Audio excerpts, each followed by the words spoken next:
Hello. Sorry about that. I'm a couple minutes late. Uh, Thanks for joining in. Those of you guys who are here. So this is our fourth installment of Werner Vinge's Rainbow's End, and uh, as we go through the story, it probably doesn't make sense for me to go through the whole narrative for people who are just joining in. But I do have a link to the other chapters that is at the top. And I will just do a recap from the previous read that we did night before last night, maybe. That was essentially a new character, Juan Orozco, who is a high school student at Fairmont High. And he was hanging out in this augmented reality sort of amusement park, I guess, kind of in his community on the way to school with some friends. And he got caught out, and he got made an offer to be part of this affiliance by this lizard velociraptor monster thing. But really, it was on behalf of the holographic rabbit that was doing the intel research of looking into the lab in San Diego.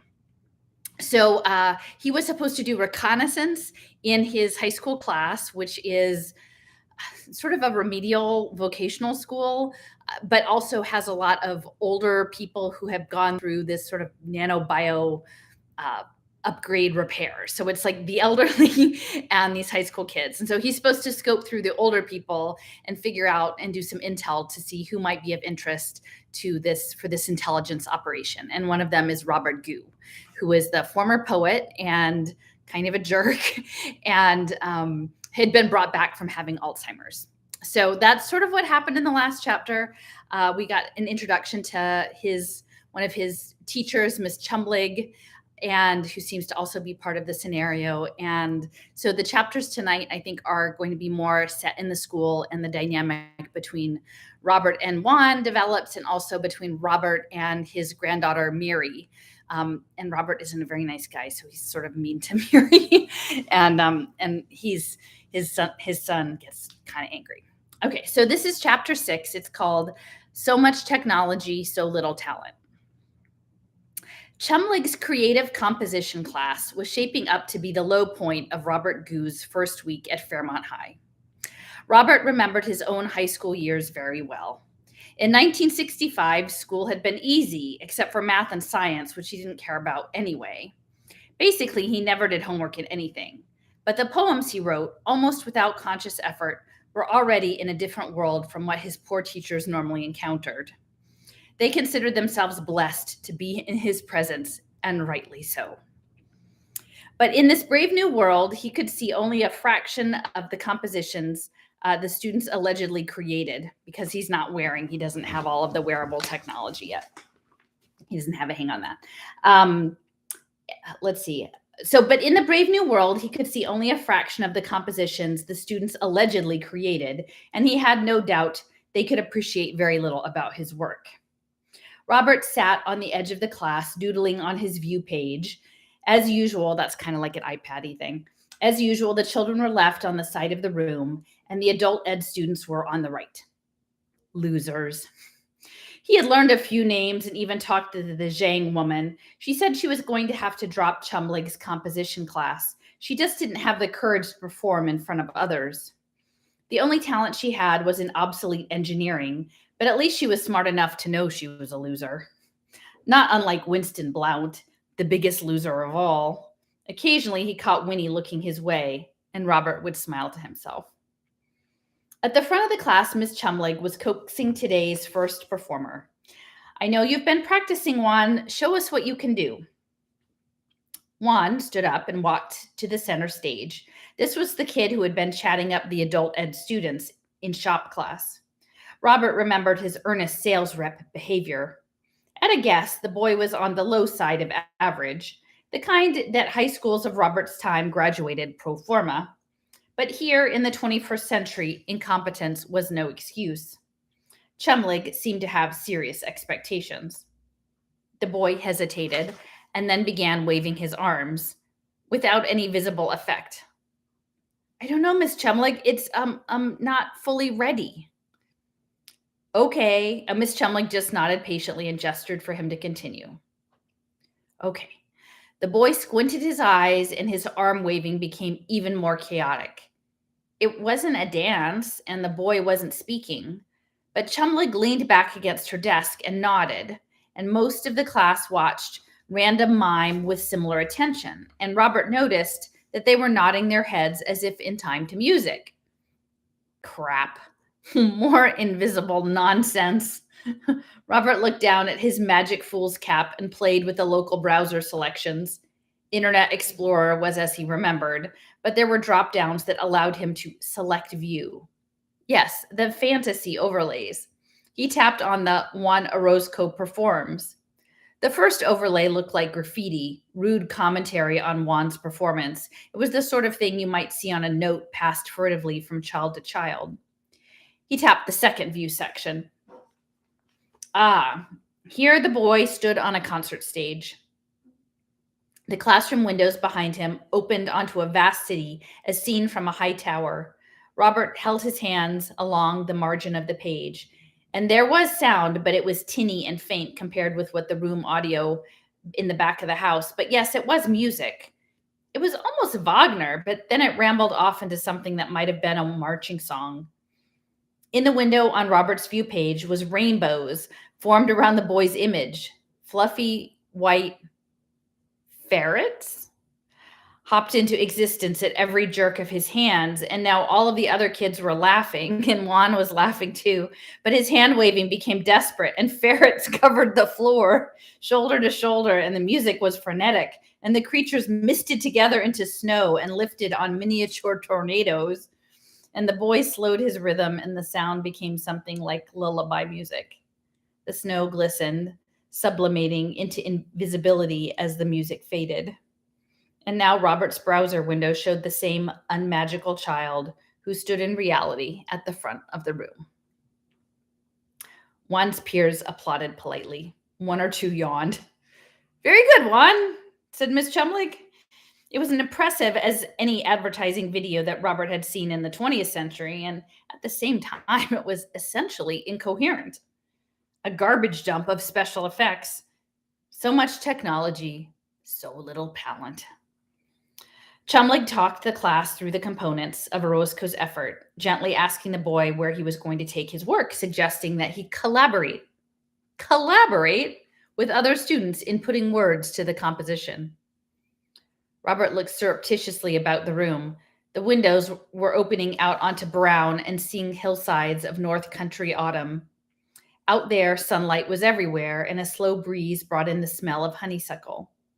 He could hear kids playing on the far side of the lawn. Inside the classroom was a cheap plastic construction, utterly without aesthetic sensibility. Yes, school was easy, but it could also be mind-numbingly boring, and he would have to reread his own poems about that. The forced confinement, the endless days of sitting still and listening to witless talk while the whole world waited outside. Most of the students were actually looking in Chumley's general direction. Was that just an artful scam? But when the woman asked a random child a snap question, she got relevant, if halting answers. And then much sooner than he had imagined. Quote, "Quitting early today, so we have time for only one more presentation," said Miss Chumley. What has she been saying? Damn. Chumley was looking directly at him. "Please show us your composition, Dr. Gu." Next space, next section. Juan slunk back to his seat, barely listening to Chumley's analysis. She was always gentle in these public critiques, but the bad news was obvious all around him. Only the Radnor twins had posted something nice. Someone who looked like a rabbit was grinning at him from the peanut gallery. Who was that? He turned and plunked himself down in the chair. "So we have time for only one more presentation," finished Miss Chumley. "Please show us your composition, Professor Gu." Juan looked back at where Gu was sitting. What sort of presentation could he make? Robert Gu seemed to wonder the same thing. "I don't really have anything the class would appreciate. I don't do audio visuals." Chumley smiled brightly, and when she smiled like that at Juan, he knew his excuses would count for nothing. "Nonsense, Professor Gu. You are a poet." Indeed. And I made an assignment. Goo looked young, but when he cocked his head and eyed Miss Chumlig, there was such power in his gaze. Geez, if only I could look like that when Chumlig had me in the hot seat. The young man was silent for a second, and then he said calmly, I have written a short piece, but as I said, it has none of, his gaze swept the class, nailing Juan for an instant, the pictures and sound that seem expected. Miss Chumlig gestured him forward. Your words will do splendidly today. Please come down. And after a second, Goose stood and came down the steps. He moved fast with kind of a spastic lurch. Gossipy notes flew back and forth, and for the moment the class's attention was focused like Miss Chumlig always wanted. Chumlig stepped out of his way, and Robert Goo turned to face the class. Of course, he couldn't call up a word display, but he didn't look at his view page either. He just looked at the class and said, a poem. 300 words. I'll tell you about the land of North County as it really is, here and beyond. His arm twitched outward toward the open windows, and then he just talked. No special effects, no words scrolling through the air, and it couldn't really be a poem since his voice didn't get all sing-songy. Robert Goo just talked about the lawn that circled the school, the tiny mowers that circled and circled across it, the smell of grass and how it squeezed down moist in the morning, and how the slope of the hills took running feet to the creek brush that edged the property. It was what you saw here every day, at least when you weren't using overlays to see somewhere else. And then Juan wasn't really aware of the words anymore. He was seeing. He was there. His mind floated above the little valley, scooted up the creek bed, had almost reached the foot of Pyramid Hill, when suddenly Robert Goose stopped talking and Juan was dumped back into the reality of his place at the rear end of Miss Chumlig's composition class. He sat for a few seconds, dazed. Words. That's all they were. But what they did was more than visuals. It was more than haptics. There had even been the smell of the dry reeds on the creek bed. And for a moment, no one said anything, and Miss Chumlig looked glassy-eyed. Either she was very impressed or she was surfing. But then a classic pompous bird flew up from the old fart side of the room. It swooped across the room to drop a huge load of wet bird shit on Robert Goo. Fred and Jer burst out laughing, and after a moment, the whole class responded. Of course, Robert Goo couldn't see the special effects, and for a second he looked puzzled, and then he glared at the Radners. Class! Miss Chumlig sounded truly pissed. The laughter choked off, and everyone applauded politely. Chumlig had held them to it for a moment and then lowered her own hands, and Juan could see she was scanning them all. Normally, she ignored graffiti, and this time she was searching for someone to crucify. Her gaze ended up in the old fart section, and she looked a little surprised. Very well. Thank you, Robert. That's all we have time for today, class. Your next assignment is to collaborate and improve on what you have already done. It's up to you to find the local partners for this step. Send me the teamings and your game plan before we meet next time. The ignominious details would be in the mail by the time they got home. Then the class bell, triggered by Chumlig, in fact, rang out. But by the time Juan got himself out of the chair, he was in the tail end of a mad rush for the door. It didn't matter. He was a little dazed by the strange form of virtual reality that Robert Goo had created. Behind him, he could see that Goo had finally figured out the class was over. He would be outside with the rest of them in a few seconds. My chance to enlist him for the lizard. And maybe something else. He thought on the old man's magic words. Maybe they could collaborate. Everybody had laughed at Robert Goo, but before the pompous bird had been launched, before he had laughed, Juan Orozco had felt the awed silence. And he did that with words alone. When Robert walked to the front of the class, he was more irritated than nervous. He had wowed the students for 30 years. He could wow them with a bit of verse he composed for today. He turned and looked at the class. A poem, he said. 300 words. I'll tell you about the land of North County as it really is and beyond. The poem was a pastoral cliche composed last night and based on his memories of San Diego and what he saw on the drive to Fairmont. But for a few moments, his words held them, just as in the old days. When he was done, there was a moment of absolute silence. What impressionable children. He looked over at the adult ed people and saw the jagged, hostile smile of Winton Blount's face. Envious as ever, eh, Winnie? And then a pair of oafs near the front started laughing, and that precipitated scattered giggles. Class! Chumlig stepped forward and everyone applauded, even Blount. Chumlig said a few words, and then the class bell rang, and the students were all rushing for the door, and he started after them.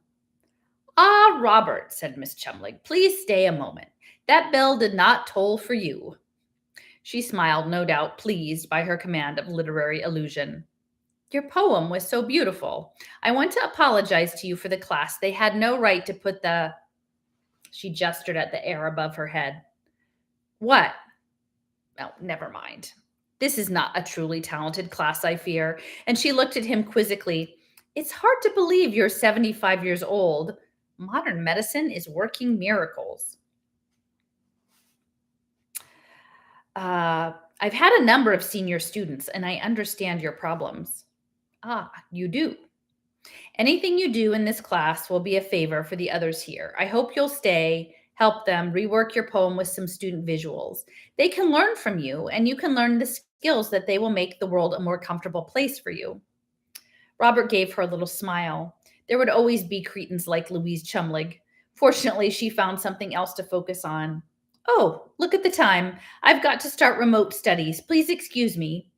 Chumlig turned and walked to the center of the classroom, and she jabbed a hand toward the top row of seats. Welcome, class. Sandy, stop playing with the unicorns. And Robert stared at the empty room and the woman talking to herself. So much technology. Outside, the students had dispersed. Robert was left to ponder his re-encounter with academia. It could have been worse. His little poem had been more than good enough for these people. Even Winnie Blount had applauded. To impress someone even when he hates you, well, that's always kind of a triumph. Mr. Goo. The voice was tentative, and Robert gave a start. It was that Orozco kid lurking by the classroom door. Hello, he said, and he gave the boy a generous smile. Maybe too generous. Orozco came out of the shadows and walked along with him. I thought your poem was wonderful. The boy waved at the sunlit lawn. It made me feel like I was actually out there, running in the sunlight, and all without haptics or contacts or wearables. His gaze came up to Robert's face and then flickered away. It was a look of awe that might have really meant something if the speaker had been anyone worthwhile. I bet you're as good as any of the top game advertisers. I'll bet. The boy dithered for an inarticulate moment. I noticed you're not wearing. I could help you with that. Maybe we could team up, you know? You could help me with the words. Another glance at Robert, and then the rest of the kid's speech came out in a rush. We could help each other, and then there's another deal I can get you in on. It could be a lot of money. Your friend Mr. Blount has already come on board. And they walked in silence for a few dozen paces. So, Professor Goo, what do you think? Robert gave Juan a kindly smile, and just as the kid brightened, he said, well, young man, I think it will be a cold day in hell before I team up with an old fool like Winston Blount or a young fool such as yourself. Zing! The boy stumbled back almost as if Robert had punched him in the face. Robert walked on, smiling. It was a small thing, but like the poem, it was a start. So that's chapter 6. We'll do another one. Chapter 7, the Ezra Pound incident. There was a dark side to Robert's morning insights. Sometimes he would wake not to a grand solution, but to the horrid realization that some problem was real, immediate, and apparently unsolvable. This wasn't worrywart obsessiveness. It was a form of defensive creativity. Sometimes the threat was a total surprise. More often, it was a known inconvenience, now recognized as deadly serious. The panic attacks normally led to real solutions, as when he had withdrawn his earliest long poem from a small press, hiding its naive shallowness from public view. And very rarely the new problem was truly unsolvable, and he could but flail and rail against the impending disaster. Last night, coming away from his presentation at Fairmont High, he'd been feeling pretty good. The groundlings had been impressed, and so had the likes of Winston Blount, who was a more sophisticated kind of fool. Things are getting better. I'm coming back. Robert had drifted through dinner, pretty much ignoring Mary's pestering about the things she could help him with. Bob was still absent. Robert had half-heartedly badgered Alice with questions about Lena's last days. Had Lena asked for him at the end? Who had come to the funeral? Alice was more patient than usual, but still not a great source of information. Those were the questions he'd gone to sleep with. Lena is his wife, his ex-wife. He woke with a plan for finding answers. When Bob returned, they would have a heart-to-heart about Lena. Bob would know some of the answers, and for the rest, in search and analysis. Chumley had said, talking about the friends of privacy, there were methods of seeing through their lies. Robert was getting better and better at search and analysis, and one way or another, he would recover his lost times with Lena. That was the good news. The bad news floated up as he lay there drowsing through his scheme for turning technology into a searchlight on Lena. The bad news was an absolute gut certainty that replaced the vague uneasiness of earlier days. Yesterday, my poetry impressed the groundlings. That was no reason for joy, and he'd been a fool to be warmed by it even for an instant. Any blush of pleasure should have vanished when little Juan Hoositz had announced that Robert was as brilliant as an advertising copywriter. Lord. But Winston Blount had applauded Robert's little effort. Winston Blount was certainly competent to judge such verse. And here Robert's morning insight came up with the memory of Winnie applauding the measured beat of Blount's hands and the smile on his face. That had not been the look of an enemy bested and awed. Never in the old days would Robert have confused it for that. No, Winnie had been mocking him. Winston Blount had been telling him what he should have known all along. His outdoorsy poem was shit. Good only for an audience accustomed to eating shit. Robert lay still for a long moment, a groan trapped in his throat, remembering the banal words of his little poem. That was the genius insight of this dark morning, the conclusion he had evaded every day since he was brought back from the dead. I've lost the music in words. Every day he was awash with bad ideas. Oh, sorry. I guess there's one of those things. Remove. Okay, thank you. Not great at that. Okay, where was I? Okay. Groundlings, Winston Blount. The genius insight. That was the genius insight of this dark morning. The conclusion he had evaded every day since he was brought back from the dead. I've lost the music in words. Every day he was awash with ideas for new poetry, but not the smallest piece of concrete verse. He had told himself that his genius was coming back with his other faculties, and that it was coming back slowly in his little poems. All of that was a mirage, and now he knew it was a mirage. He was dead inside, his gifts turned into vaporous nothingness and random mechanical curiosity. You can't know that. He rolled out of bed and went into the bathroom.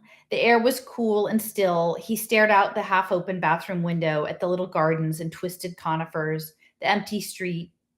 Bob and Alice had given him an upstairs room. It had been fun to be able to run up and down the stairs again. In truth, nothing had changed about his problems. He had no new evidence that he was permanently maimed. It was just that suddenly, with the full authority of a morning's insight, he was certain of it. But hell, for once he could be just panic without substance. Maybe obsessing on Lena's death was spilling over, making him see death in all directions. Yes, no problem. There was no problem. He spent the morning in a panicked rage, trying to prove to himself that he could still write. But the only paper was the fool's cap, and when he wrote on it, his scrawling penmanship was reformed into neat, fontified lines. That had been an irritation in days past, but never enough to force him to dig up real paper. Today, now, he could see that his soul was sucked out of the words before he could make them sing. It was the ultimate victory of automation over creative thought. Everything was beyond the direct touch of his hand. That's what was keeping him from finally connecting his talents. And in the entire house, there was no real paper and ink and books. Aha! He rushed to the basement and pulled down one of the moldering cartons that Bob had brought from Palo Alto, and inside there were real books. When he was a kid, he had practically camped out in the living room sofa the whole summer. They had no television, but every day he'd bring home a new pile of books from the library. Those summers, lying on the sofa, he had read his way through frivolous trash and deep wisdom and learned more about truth than an entire year of school. Maybe that was where he had learned to make the words sing. These books were mostly junk. There were school catalogs from before Stanford went all online. There were handouts that his TAs had painfully Xeroxed for the students. But yes, there were a few books of poetry, pitifully few, and read only by Silverfish these last 10 years. Robert stood up and stared at the boxes. Farther back in the basement dimness, surely there were more books there, even if selected by brute chance, whatever was left after Bob auctioned off the Palo Alto place. He looked down at the book in his hand. Kipling. Damn jingoistic elevator music. But it's a start. Unlike the libraries that floated in cyberspace, this was something he could hold in his hands. He sat down on the boxes and began to read, all the while pushing his mind ahead of the words, trying to remember, trying to create what should rightly be the rest of the poem. An hour passed. 2, he was vaguely aware that Alice came down to announce lunch, and he waved her off impatiently. This was so much more important. He opened more boxes. Some contained Bob and Alice's own junk and even more vacuous than what he had retrieved from Palo Alto. But he found a dozen more books of poetry, and some of them were good stuff. The afternoon passed. He could still enjoy the poetry, but the enjoyment was also pain. I can't write a jot of the good stuff except where I happen to remember it. And his panic grew. And finally he stood and threw Ezra Pound into the basement wall. The spine of the old book split and sprawled on the floor, a broken paper butterfly. Robert stared for a moment. He'd never harmed a book before, not even if it bore the ugliest writing in the world. He walked across the room and knelt by the ruin. Miri chose that moment to come bouncing down the stairs. Robert, Alice says I can call an air taxi. Would you like to go? The words were noise scraping on his despair. He picked up the book and shook his head. No, go away. I don't understand. Why are you around here? There are easier ways to get what you want. Robert stood, his fingers trying to put Ezra Pound back together again. His eyes found Miri. Now she had his attention, and she was smiling, so sure of herself in the maximum bossiness mode, and for a moment she didn't understand the light in his eyes. And how is that, Miri? The problem is that you can't access what's all around us. That's why you're down here in these old books, right? In a way, it's like you're a little kid, but that's good. That's good. Grown-ups like Alice and Bob have all sorts of bad habits that hold them back. But you're starting almost fresh. It'll be easy for you to learn the new things, but not from a dumbhead vocational classes. See, let me teach you how to wear. It was the same wearisome nag as always, but she thought she'd found a clever new angle. This time he would not let it pass. Robert took a step toward her. So, you've been watching me down here, he said mildly, building up to what he intended. Just in a general way, Robert took another step toward her and shoved the mutilated book toward her face. Have you ever heard of this poet? Mary squinted at the broken spine. Oh, Ezra Pound. Well, yes, I mean, I've got all her stuff. Let me show you, Robert. She hesitated and then saw the fool's cap lying atop a box. She picked it up and it came to life. Titles streamed down the page, the cantos, the essays, even. God help us, later criticism from the mindless depths of the 21st century. But seeing it on this page is like looking through a keyhole, Robert. I can show you how to see it all around you with enough, said Robert. He slid his voice down until it was quiet, cutting, overly reasonable. You simpleton. You know nothing. And yet you presume to run my life, just as you run the lives of your little friends. Mary had backed up a step. There was shock on her face. But that had apparently not yet connected with her mouth. Yes, that's what Alice says, that I'm too bossy. Robert took another step, and Mary was against the stairs.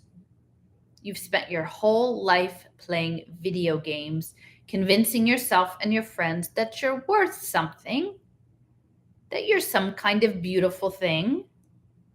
I'll bet your parents are even foolish enough to tell you how clever you are. But it's not a pretty thing to be bossy when you're a fat, brainless brat. And Mary's hand rose to her mouth and her eyes grew wide, and she took an awkward step backwards up the steps. His words were connecting now. He could see the veneer of self-confidence and bright cheeriness collapsing, and Robert pursued, yes, that's probably what your self-centered little mind thinks about most. It would be hard to bear your worthlessness otherwise, but think about that before you come down again trying to run my life. Tears welled in the girl's eyes, and she turned and sprinted up the stairs, her footsteps, not the pounding of a childish force, but soft, almost as if she didn't want anything about herself to be sensed. Robert stood for a moment, looking up the empty stairway. It was like standing at the bottom of a well with a patch of daylight across the top.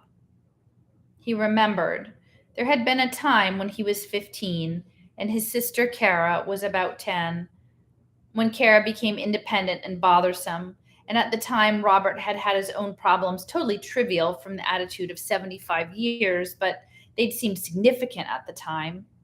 Getting past his sister's newfound ego, making her realize how little she counted in the general scheme of things, that had given him such a rush of pleasure.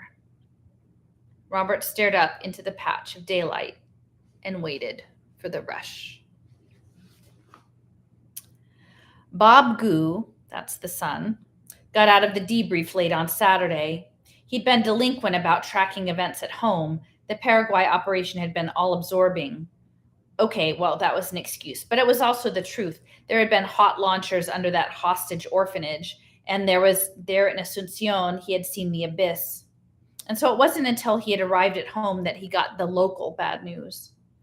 His daughter was too big and grown up to sit on his lap, but she sat close on the sofa and let him take her hands in his. Alice sat on the other side. She looked calm, but he knew she was totally freaked. Training jitters, plus this problem at home were almost too much to bear. So it was past time to face up to family responsibilities. It's nothing you did, Mary. Mary shook her head. There were dark rings around her eyes. Alice said she'd stopped crying only an hour ago. I was trying to help him, and the sentence dribbled off, and her voice held none of the confidence that had grown in it over the last 2 or 3 years. Damn.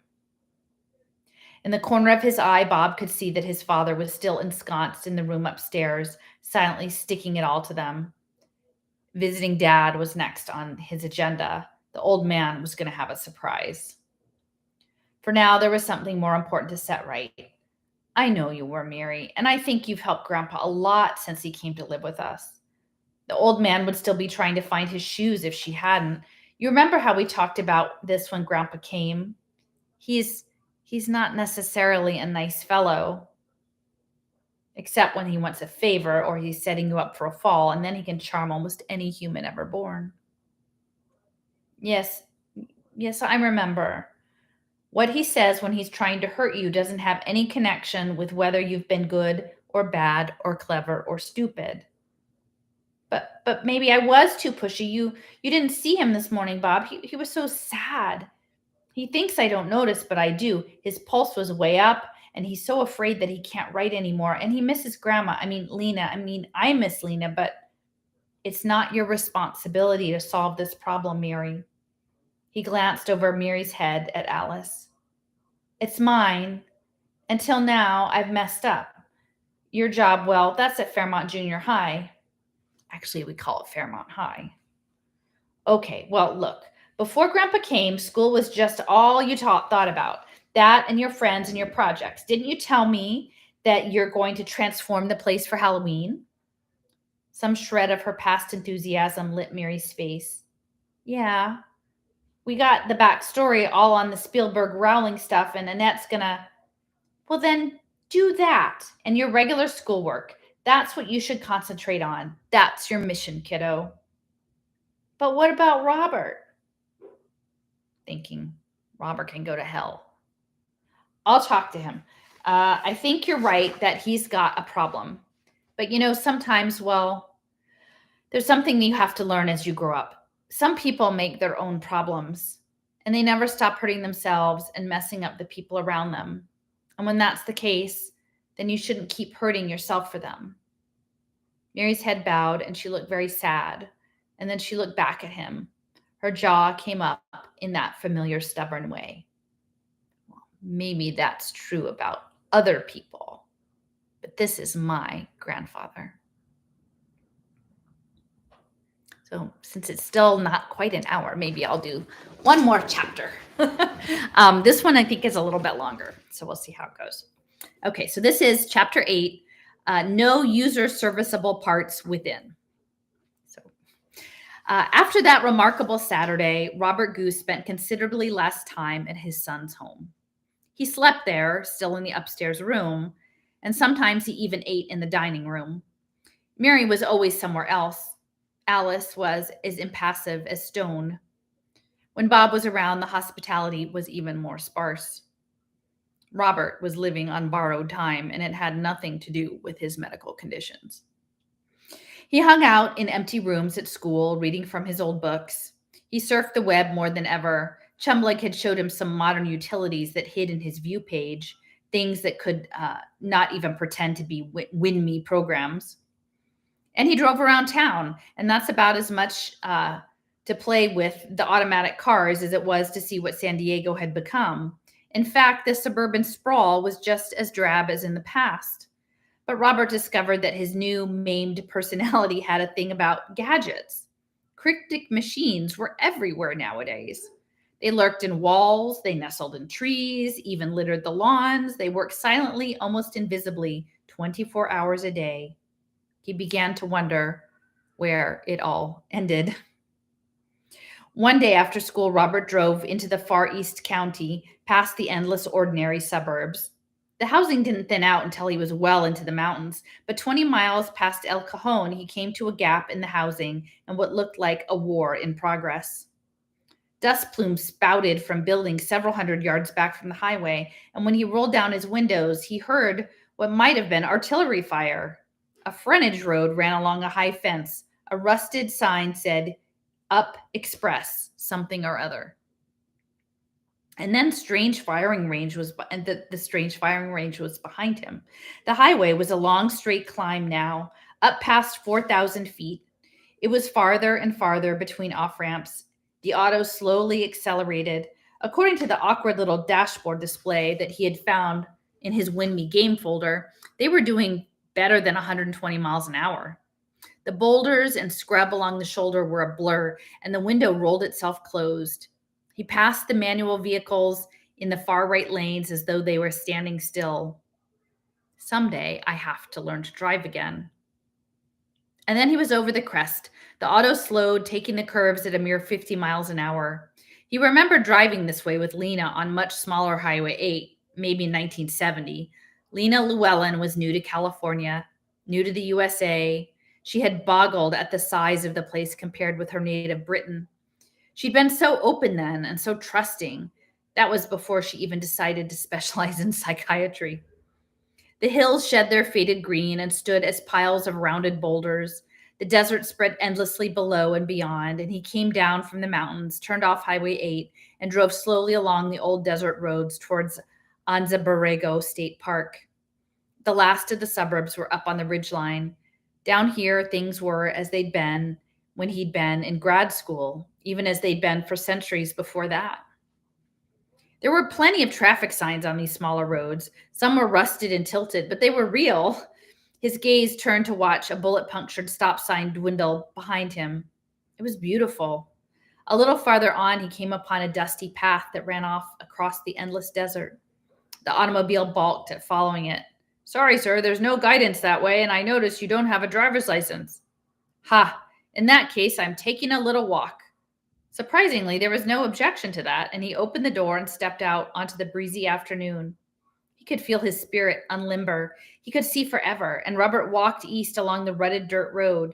Here, at last, he had reached the natural world. His foot kicked something metallic. A spent round? No. The gray lump had a triple antenna sticking out of the top. He tossed it in the bushes.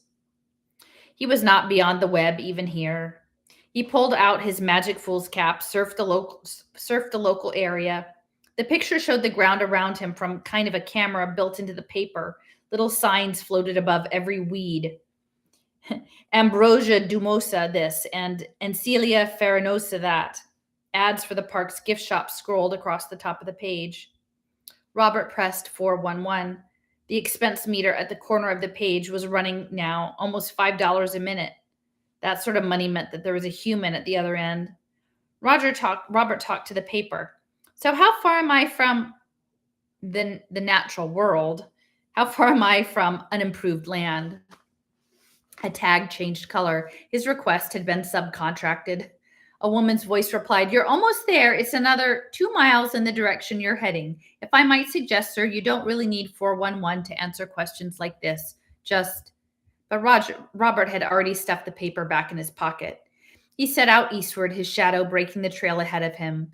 It had been a very long time since he had walked 2 miles. Even before the Alzheimer's, walking 2 miles would have been the stuff of an emergency. But today he was not even out of breath, and the pain in his joints was muted. The most important thing about me is broken, while almost everything else works. Reed Weber was right. It was a heavenly minefield. I'm so lucky. Over the wind, he heard the sound of electric motors torquing up. His car was driving off to do business elsewhere, and Robert did not look back. His shadow grew longer, the air cooler, and finally he had reached the beginning of nature. A little voice spoke in his ear, announcing that he was leaving the tagged section of the park. Beyond this point, only low-rate emergency wireless was guaranteed. Robert walked on across the unlabeled wilderness. So this is the closest thing to being alone these days. It felt good, a cold, clean purity. For a moment, the recollection of Saturday's confrontation with Bob swept over him, more real than the desert evening. There had been times, years ago, when he raged at his son, trying to shame him for wasting his talents in the military. But last Saturday, the rage had flowed in the other direction. "Sit," the boy grown up had said to his father in a tone that Robert had never heard from him before. And Robert had dropped onto the sofa. His son towered over him for a moment, and then Bob sat down opposite him and leaned close. "Miri won't talk about the details, but it's clear what you did this afternoon, Mr." "Bob, I was just..." "Shut up. My little girl has enough problems, and you will not add to them." His glare was long and steady. "I didn't mean any harm, Bob. I had a bad day." Some distant part of him realized he was whining and that he couldn't stop. "Where is Lena, Bob?" Bob's eyes narrowed. "You've asked me that before." I wondered if it was an act. He shrugged. Now I don't care. After today, I just want you out of here. But have you looked at your finances, Dad?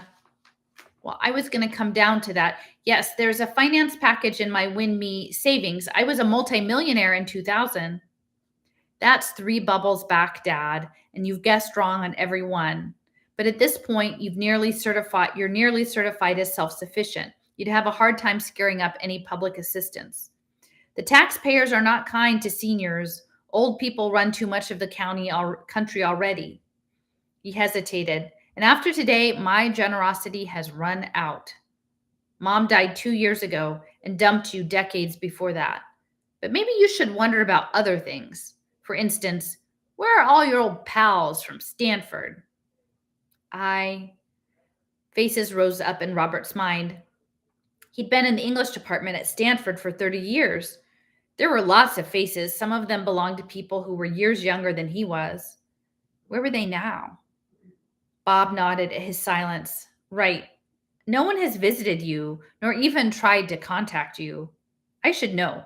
Even before today, I figured that when you got your strength back, you'd start hurting whoever was nearest, and that would be Mary. And so I have been trying to farm you out to one of your old buddies. And you know what, Dad?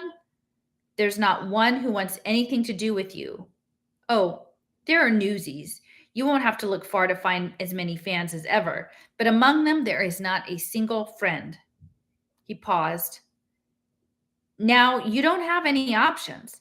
Finish the semester, learn what you can, and then get out of our house. But Lena, what about Lena? Bob shook his head. Mom's dead. You had no use for her except when you needed a servant or a kickball, and now it is too late. She's dead. But there were memories, but they clashed with one another. The last decade at Stanford, the Bollingen Prize, and the Pulitzer, Lena had not been there to share them. She had divorced him just about the time Bob joined the Marines. And yet, you remember Lena got me into that rest home, Rainbow's End, and then she was here when things got really dark. She was here with Kara, his little sister, still 10 years old and dead since 2006. His words stumbled to a halt. Something glittered in his son's eyes. Yes, Mom was here, just like Kara. A shame attack won't work on me, Dad. I want you out of this house. End of the semester at the latest. And that was the longest conversation Robert had had with anyone since Saturday. It was cold. He'd walked a long way into the desert. That night, the night had risen partway up the sky, and the stars hung over a flat land that stretched forever beyond him. Maybe that should be the secret of the one who came back, that he just wanted to go away again, walking forever into a bluish dark. He walked a bit further and then slowed down and stopped beside a huge rough rock and stared into the night. After some minutes, he turned and started back into the bright twilight. This is the next section.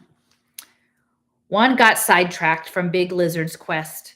School began to seriously intrude. Chumlig wanted them to complete their projects, and she wanted real results. And worst of all, the school board had suddenly decided the class must demo their creative compositions at parents' night in place of the final exam. Low grades and Chumlig's disappointment in him were bad enough. And Juan already knew he was a loser, but such a public humiliation was something he desperately wanted to avoid. And so for a while, he was on a different quest, finding someone to team up with for composition class. The problem was, Juan was no good at writing. He wasn't more than so-so with math or answer boards. And Miss Chumlig said the secret of success was to learn to ask the right questions. But to do that, she also said you had to know something about something. And that wisdom and everyone has some special talent were the drumbeats of her class. But it didn't help. Maybe the best he could hope for was a team so big the losers would shield each other. Today he sat at the back of the shop tent with Fred and Jerry. The twins had missed their proper shop class that morning, so they were kind of wasting the rest of the day here rather than in study hall. It was kind of fun. The two were pretending to work on a magnetic orrery, a plagiarism so obvious that their plans still had the source URLs written on them. About half the class had completed something. Doris Shay's paper airplanes were flying, but just this afternoon, her team had discovered terrible stability problems. They didn't know about Fred and Jeffrey's unofficial project. The twins had hijacked the tent's air conditioning, and while they kicked back and fooled with the orrery, they were using the fans to tumble Shay's flyers. Xu Zhang sat hunched over the transport tray she had been working on lately. She didn't look so blank and despairing these days, even if she had warped the transport surface to where it wasn't good for anything. Zhang practically had her nose buried in the equipment. Every so often, she drew back and studied her view page, and then returned to the unmoving wreck she had created. Winston Blount had been scarce since Juan had put him onto the lizard's quest. Juan counted on that as encouraging. Maybe Mr. Blount was working on the affiliates. Juan leaned into the cool air of the fans. Back here it was nice. It was hot and noisy over by the outside entrance, but that's where Robert Gu sat. Earlier the day, the guy had been watching Dr. Zhang. Sometimes she seemed to be watching him back, but even more secretly. And now Mr. Gu mainly stared at the traffic circle, watching the cars that occasionally pulled up, picked up, or dropped off passengers, and then departed. The table in front of the fake teenager was littered with build-it fragments and several rickety-looking towers. Juan zoomed in on a couple of them from a viewpoint in the tent above Gu's head. Huh? These gadgets had no motors or even any control logic. So Gu was going to crash in this class just as sure as Juan was going to crash in composition. And suddenly it occurred to him that maybe he could resume the lizards game and take one last whack at finding a teammate for Mrs. Chumlig's project. But I tried him last week. Robert Gu was the best writer Juan had ever known. He was so good he could kill you with his words. Juan tucked his chin in and tried to forget last week. And then he thought, the guy isn't wearing, so he's staring at nothing. He must be bored out of his skull. Juan dithered for another 10 minutes, but the shop class had 30 minutes more to run, and the Radners were way too focused on their anti-aircraft guns. Silent message, Jerry to Juan. Hey, where are you going? Juan to the Radners, silent message. Gonna make one more try with Gu. Wish me luck. Fred to Juan. It's unhealthy to want a grade that bad. Close message. Juan meandered across the pavilion, walking along the lab benches as if he were studying the other projects. He ended up beside this strange old man. Gu turned to look at him, and Juan's casual cover evaporated. Gu's sweaty face looked almost as young as Fred Radner's, but the eyes looked right into Juan, cold and cruel. Last week, the guy had seemed friendly, right up until the moment he ripped Juan apart. Now all Juan's clever opening lines were gone, even the dumb ones were hiding. Finally, he managed to point at the crazy towers Robert Gu had been working on. What's the project? The young man continued to stare at him. A clock. And then he reached into a parts box and dropped 3 silver balls onto the top of the tallest tower. Oh. The balls bounced down the connecting stairways. The first tower was directly in front of Juan, and getting to the right, each tower was a bit shorter and more complex than the last. Mr. Gu had used most of the classic parts that Ron Williams kept in stock. This was a clock? Juan tried to match it against the old-time patterns. There were no perfect fits, though the thing did have some levers that clicked back and forth against a whatchamacallit, an escape wheel. Maybe the balls tipping down the stairways were like the hands of a clock. Gu continued to stare at him.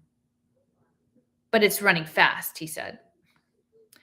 Juan leaned forward and tried to ignore the stare, and he captured about 3 seconds of the contraption's motion, enough to identify stationary points and dimensions. There was an old mechanics program that came in handy for medieval gadget games, and he fed the description into it, and the results were easy to interpret. You just got to make that lever a 1/4 inch longer. He poked a finger at a tiny spar. I know. Juan looked at him. But you're not wearing. How'd you figure that out? Gu shrugged. A medical gift. That's pretty neat, Juan said uncertainly. For what? To do what? Any child can do already? But Juan didn't have a good answer for that. But you're also a poet. And now I'm good with gadgets. Gu's hand twitched out, smashing through the lever and wheels, parts sprayed out in all directions, some of them breaking under the force of his blow. That got everyone's attention. The class was suddenly quiet and blazing with sming. It was time to back off, but Juan really needed help with the creative composition. And so he said, "You still know about words, though, right?" "Yes, I still know about words." Do one of that. I still know about words. I still know about grammar, and I can parse sentences, and I can even spell hallelujah without medical aid. What's your name? Juan Orozco. Yes, I remember. What are you good for, Mr. Orozco? Juan tucked his chin in. I'm learning how to ask the right questions. Do so then. Juan looked at the other parts Gu had collected, things he hadn't used in his clock. There were rotary motors, and there were wireless sinks, and there were programmable gear trains. There were even transport trays like the one Dr. Zhang had messed up. So how come you don't use any of these gadgets? That would be a lot easier. He expected Gu to spout some chummingly thing about solving a problem within constraints. But instead, he poked angrily at the components. Because I can't see inside them, look. And he flipped a rotary motor across the table. No user serviceable parts within. It's stamped right in the plastic. Everything is a black box. Everything is inscrutable magic. Well, you could look at the manual, said Juan. They show the internals. Gu hesitated. His hands were gathered into fists, and Juan edged back a few inches. You can see the internals? You can change them? Juan watched his fists. He's flipping crazy. You can see them easy. Almost everything serves up in its own manual. If it doesn't, just Google the part number. The look on Gu's face sent Juan into fast mode. As for changing the internals, often they're programmable, but otherwise the only changes you can make are when you order, back at the design and fab stage. I mean, those are just components. Who would want to change them once they're made? Just trash them if they're not working like you want. Just components? Gu looked out from under the fringes of the shop class tent. An automobile was tooling up Pallet Avenue, heading for the school's traffic circle. What about the fucking cars? The whole class was staring. Almost the whole class. Mr. Williams was on break and out of contact. Mr. Gu twitched for a few seconds, and then suddenly he was standing. He grabbed Juan by the collar. By God, I'm going to have a look. And Juan bounced along just ahead of Robert Gu's angry pushing hands. Break open a car? Why would you want to do that? That's the wrong question, kid.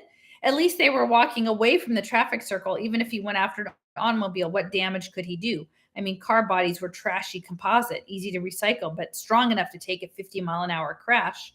Visions of battle lasers and monster sledgehammers came to mind, but this was the real world. Jerry to Juan, what's the goofball up to?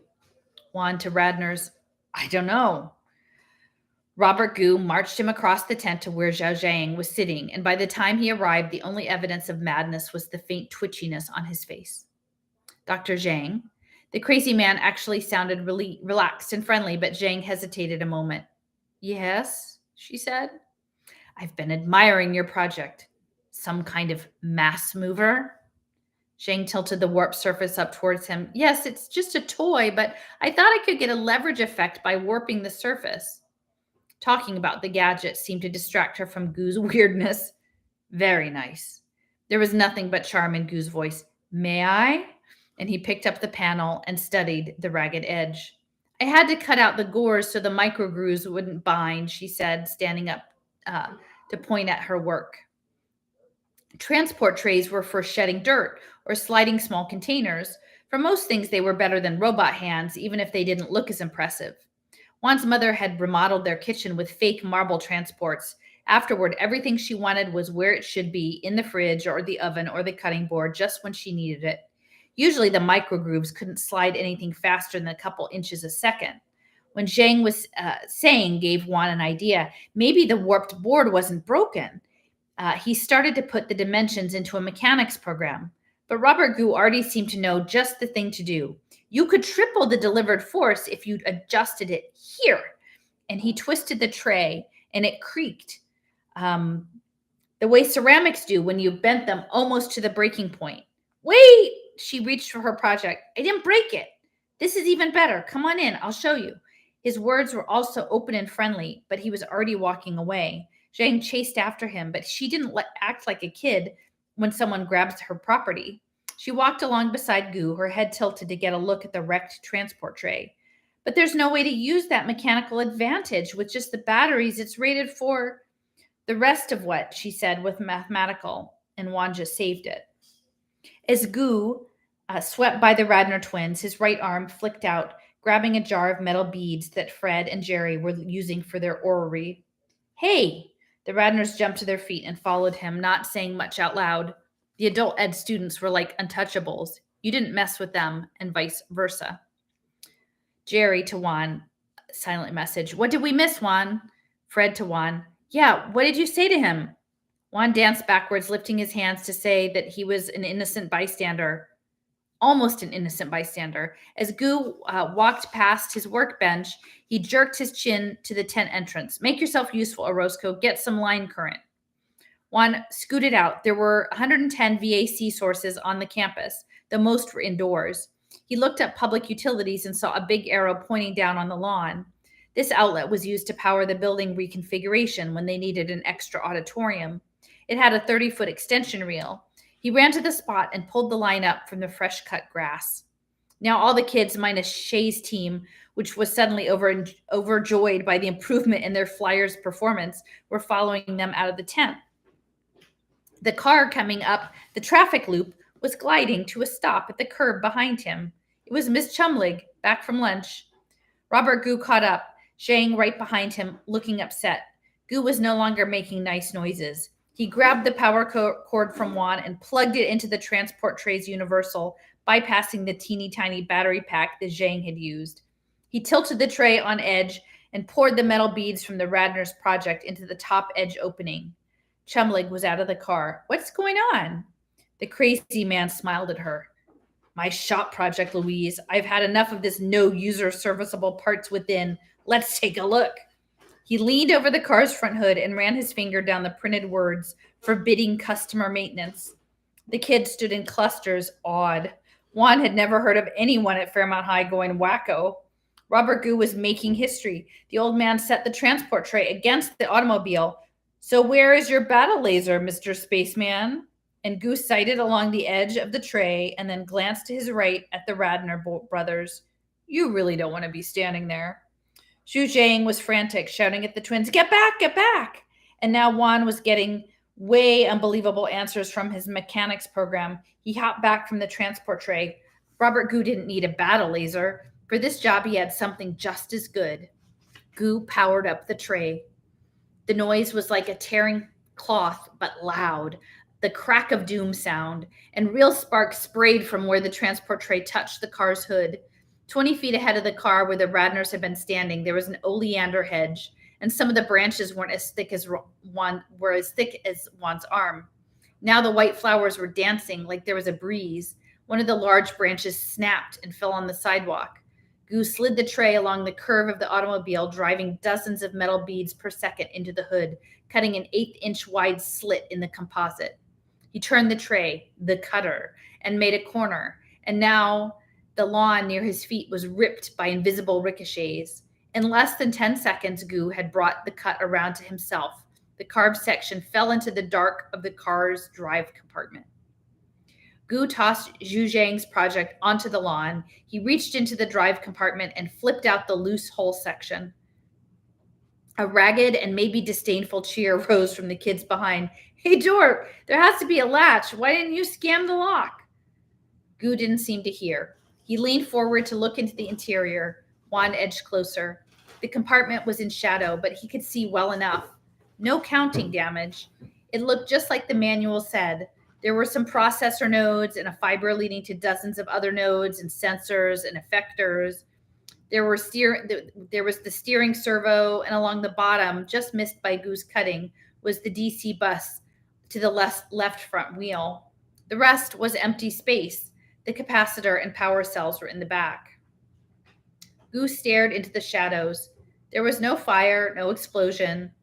Even if he had chopped into the back, the safeties would have prevented any spectacular outcome. But Juan saw more and more error flags float into view. A junk wagon would be coming real soon.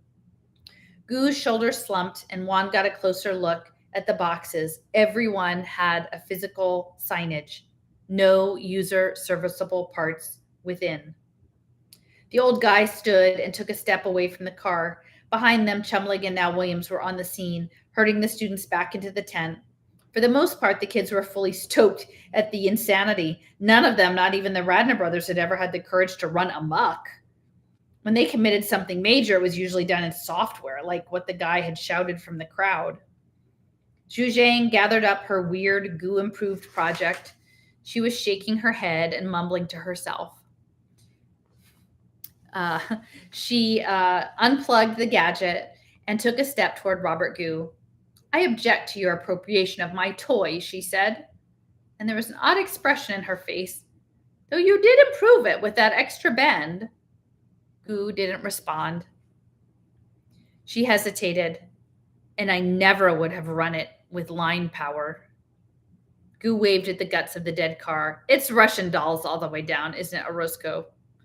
Juan didn't bother to look up Russian dolls. "It's just throwaway stuff, Professor Goo. Why would anyone want to fool with it?"